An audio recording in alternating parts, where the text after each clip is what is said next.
Section 6.1, Matrices and Systems of Equations. So a matrix is just going to be an array of numbers, and we're going to be able to organize our work a little bit nicer when we're trying to solve a system of 3 variables, or even more if we had to. So definition of a matrix. If m by n are positive integers, read m by n, the matrix is in a rectangular array. This is A11, meaning first row, first column. A12 would be first row, second column, and then this is a first row, nth column. The next entry would be A21, meaning second row, first column, second row, second column, all the way to second row, nth column. And the last row would be AM1, meaning nth row, first column, all the way to nth row, nth column. So each entry is an Aij of the matrix is a number, and an n by n matrix has m rows and n columns. Make sure you know that the rows always come first, columns come second. So a matrix is derived from a system of linear equations, each written in standard form with a constant term on the right is considered the augmented matrix. Make sure you understand those words. So we're taking a system of equations and we're turning it into a matrix. What are the things we can do? Well, just like we did in chapter 5, we could interchange 2 rows, we could multiply a row by a non-zero constant, and we can add rows together, and that will continue making us still have the same solution. So matrices are a rectangular array of numbers that are used just to streamline solving systems of equations. We're going to do matrices by hand, and then we're going to see how our calculator can also do matrices. So on the final exam, you get to decide if you want to use matrices, if you want to do it by hand, if you want to do what we did in chapter 5, so you just get to make that decision. So here's an example back in 5.2 that we had a system of equations, and here's the augmented matrix that goes with it. How do we get from the system to the augmented matrix? We take the coefficients, 1, 1, 1, and the equal sign with the 7. Coefficient 2, -1, -1, 2, so that's where the second row came from. And 3, 4, -1, 0, that's where the third row came from. So all we do to go from a system to an augmented matrix is to look at the coefficients. So 3 things to know about the matrices is the vertical bar replaces the equal sign. Older books used to not have a vertical bar, but the newer books do. So when you see the vertical bar, that's the equal sign. In that last example, we saw that we had 3 rows and 4 columns. So we say the order, or another word would be dimension, of the matrix is a 3 by 4. Again, rows then by columns. So the number of rows is always written before the number of columns. The order of any matrix is written by R by C, not R by N, but R by C. So that would be rows by columns. Now each entry is labeled Aij, so it's the ith row in the jth column. So for example, if I asked you to find A31, that would be the third row, first column, so I'd get a 3. This next entry would be A12, so first row, second column, it would be a 1. And A23 would be the second row, third column, so second row, third column would be an 8. So these are not, the next examples are not going to be systems of equations, they're just matrices, and I want to make sure we understand what the order means.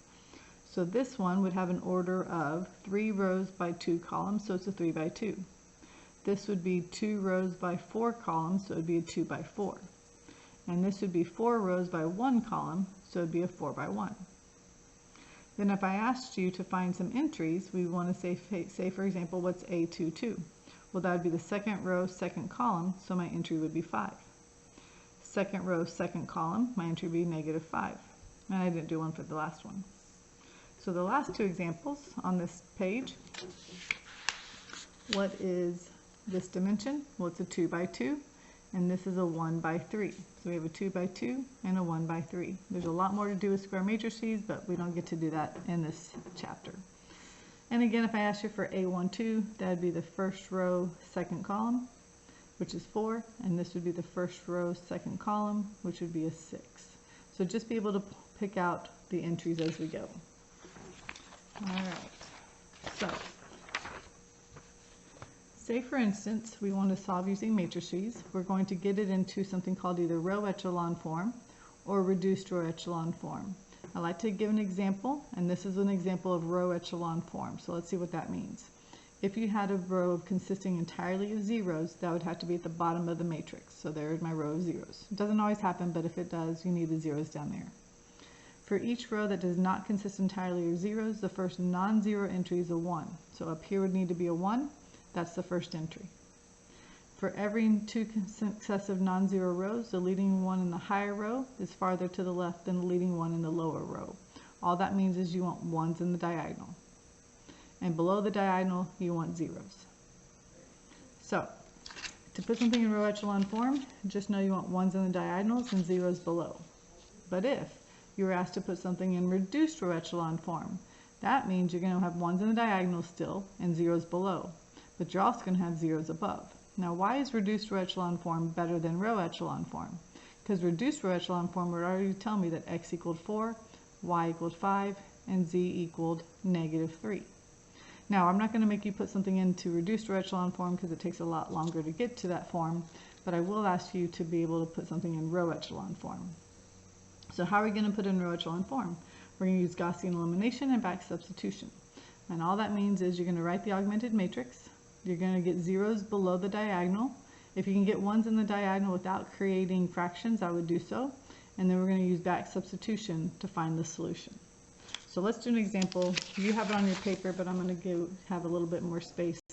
So the example that was given to us was 2x plus 2y minus z equals 2, and x minus 3y plus 2z equals -28, and negative x plus y equals 14. So that's the problem that's on your page 16. I'm just rewriting it.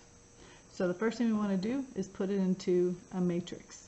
And a matrix says just take the coefficients. Now, if you can have a coefficient of 1 for your first row entry, then you would want to do so. So as you can see, this second equation I'm going to write as the first equation, so I can go ahead and have a 1 in that first spot. And then I'll just make this be equation 2 and that be equation 3, so I'm going to rearrange my equations. So I'm going to have a 1, -3, 2, -28. And then I'll just put this one next. 2, 2, -1, 2. And then I'll put the last row, which is -1, 1. There is no zero there is no z, so you need to put a 0 in that spot, equals 14. So we had, I think I wrote that wrong. X minus 3y, oh, that's right. There shouldn't be a 2 there. Equaling -28. So that should just be a 1. All right, so now we have it in augmented form. And again, make sure we have the right coefficients. 1, -3, 1, -28, 2, 2, -1, 2, and -1, 1, 0, 14. So at this point, what you have to realize is in row echelon form, we want a 1 in the first spot and zeros below. So how are we going to get a 0 below that first entry? So that first row is not going to change. 1, -3, 1, -28. Well, if we look at how to get a 0 down here, all we have to do is take row 1 and add it to row 3. So if I take row 1 and add row 3, I'll get a 0 on that spot. So let's go and add. 1 and a -1 give me a 0. -3 and a 1 give me -2. 1 plus 0 gives me a 1. -28 and a 14 give me -14. So far row echelon form's nice because I got a 0 there. But I also need a 0 in this spot. Well, I could multiply -2 times row 1 and add it to row 2. So -2 times row 1 and add it to row 2, that would give me a 0 in A22 spot. So -2 times 1, add it to 2 would give me a 0. -2 times -3 would be 6, add it to 2 and I would get 8. -2 times 1, add to -1 would give me -3. And -2 times -28, add it to 2, I'd get 58. So your first goal is done. Your first goal is to have a 1 there and zeros below. Now your second goal is to get a 0 in this spot. Now a lot of students want to try and use row 1, but you can't, because if you do, you reintroduce numbers into where you just got zeros. So for goal 2, you need to use equation 2 and equation 3 to get a 0 in that spot. So the first one's going to stay the same. Second equation is going to stay the same, which is our second row now. Now how are we going to use row 2 and row 3 to get a 0 there? Well, all I need to do is multiply this by 4 and add it to row 2, and that should give me a 0 in that spot. So I'm going to take row 2 and add 4 times row 3. So if I multiply this by 4, I still get 0 plus 0 gives me 0. That's why I have to use row 2 and row 3. Can't use row 1 because then I'd introduce a number. Multiply this by 4, you get negative 8. Add it to 8, you get 0. Multiply this by 4, you get 1.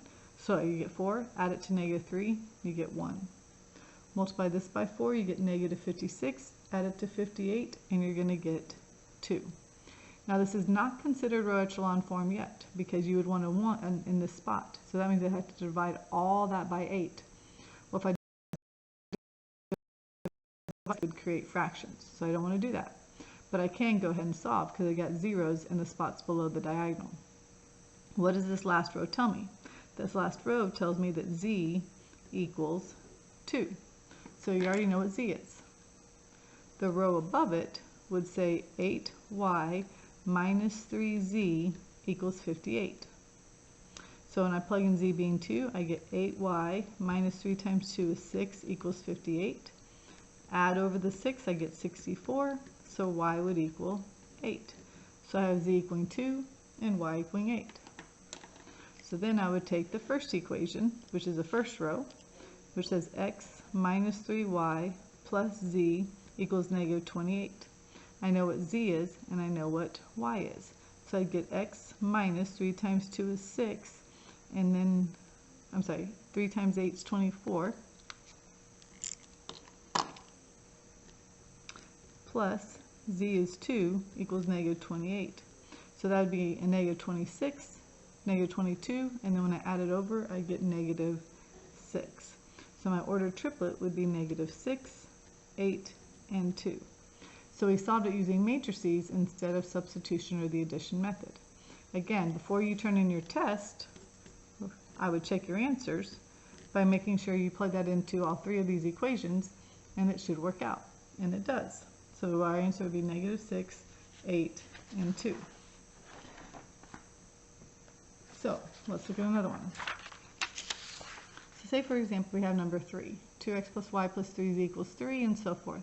None of them have a coefficient of 1, so I would just go ahead and rewrite it with a system, putting my system into an augmented form. So when I go ahead and write the augmented form, I have 2, 1, 3, 3, 4, negative 3, 7, 5, 8, negative 9, 15, 9. So I really wouldn't worry about the ones, but I would still need to get a 0 here and a 0 there. So how would I do that? I would multiply the first row by a negative 2 and add it to the second row, and that would cancel it out. I would then multiply the first row by a negative to cancel it out. So my first row is going to stay the same, 2, 1, 3, 3. And let's say what we would do. Negative 2 times row 1 and add it to row 2. So negative 2 times this, add it would give me a 0. And we would continue. Negative 2 times this would be negative 2, and a negative 3 would give me a negative 5. Negative 2 times that would give me negative 6. Add to 7 would give me a 1. And negative 2 times 3 is negative 6. Add to 5 would give me a negative 1. And then what would I do to get a 0 in this spot? Well, I would do negative 4 times row 1 and add it to row 3. So negative 4 times that would give me negative 8. Add it, I'd get a 0. Negative 4 times 1 would be negative 4. Add to negative 9 would give me negative 13. Negative 4 times 3 would be negative 12. Add to 15 would give me a 3. And negative 4 times 3 is negative 12. Add to 9 would give me negative 3. So my first goal is done, and now I need to get a 0 in this spot, but I have to use equation 2, which is row 2 and row 3. To do so, I'd have to multiply this one by 13 and this one by -5. So it gets a little trickier as you go on if you don't have some nice numbers. So we're going to use our calculator now instead. So I want you to realize you can still go by hand, and that's fine, or you can use your calculator, and we're going to use the matrix capability of our calculator instead. But before you do that, you have to know how to write it in an augmented form. So this is my augmented form, and I'm going to show you how to use your calculator to use matrices. Let's see if this will focus a little bit better.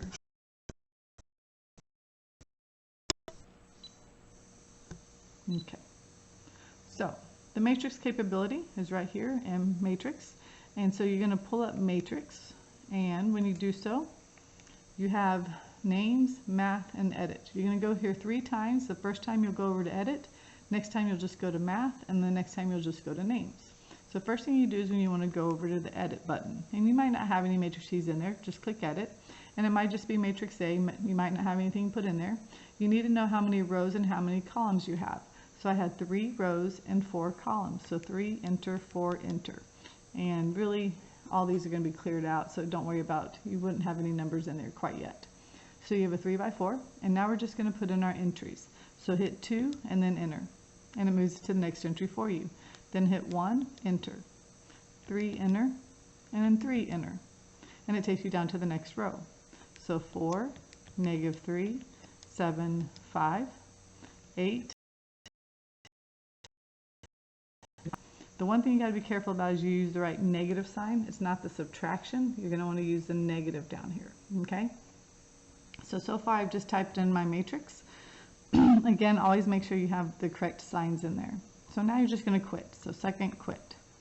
Now I said you're going to go to matrix 3 times. So go back to the matrix again, but don't go over to edit. Just go over to math. And then scroll up or down. I scroll up because I get there a little bit faster to RREF. RREF stands for Reduced Row Echelon Form. So click enter, and it should bring up RREF into your screen. So remember, you got to go there one more time. So you're going to go to second matrix one more time, and you're just going to stay with the name, and you're going to bring up matrix A because that's the one you edited. Put a parentheses to close your parentheses for the RREF, hit enter, and voila, there's your answer. So the answer would be 3, 0, -1. Now, if you're going to use your calculator for the test, I want to see the matrix you're going to type in, and I want to see the matrix that came out. So don't just write this matrix in augmented form. Then you can tell me what your answers are. So the last row says z would equal -1. Now this row says 1y equals 0. That's fine. And the row above would say x would equal 3. So as an ordered triplet, we would have 3, 0, -1. And that's where those 3 planes intersect. So let's try another one. Again, if you want to do it by hand, you can. But this is what I'd want to see on the test if you're using your matrix capability. So because we're just using our matrix capability, I don't care which row you put first. If I was doing it by hand, I would definitely put this row first because this has a coefficient of 1. Let's just go ahead and leave it as is. So we have 5, -3, 2, 3, 2, 4, -1, 7, 1, -11, 4, and 3. So that's my matrix in augmented form. I'm going to clear that out. So what do? We go to second matrix, go over to your edit. That's the first thing you want to do, and click enter. And we're just going to keep editing matrix A. So again, it's a 3 by 4. And let's just type in our entries. 5, -3, 2, and 3, 2, 4, -1, 7, 1, -11, 4, 3. So we'll quit to get out of that. We go back to second matrix. Don't go over to edit, but just go over to math.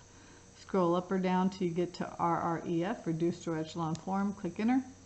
Go to matrix one more time. Click A for your matrix A that you edited, and then press enter, and you get something like that. So that tells me I must have mistyped one of my signs. So be careful. Let's go back and look. So we have 5, -3, 2, and 3. We have 2, 4, -1, 7, and then we have 1, -11, 4, and 3.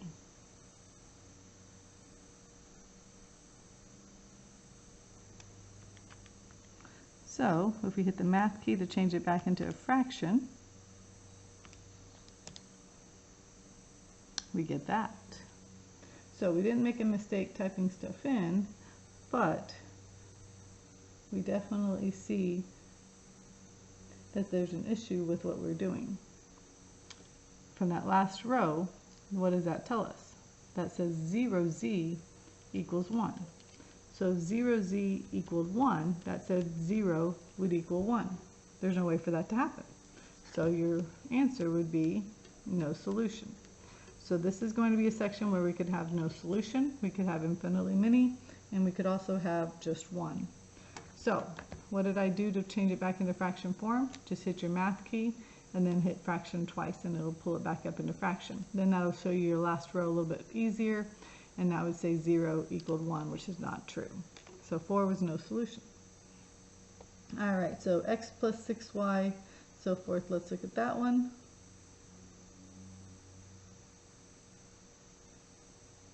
I'll give you the answer. You can try that one on your own. And the answer to this one would have been -2, -1, and 4. So you can either try it by hand or you can use your matrices, whichever one you would like.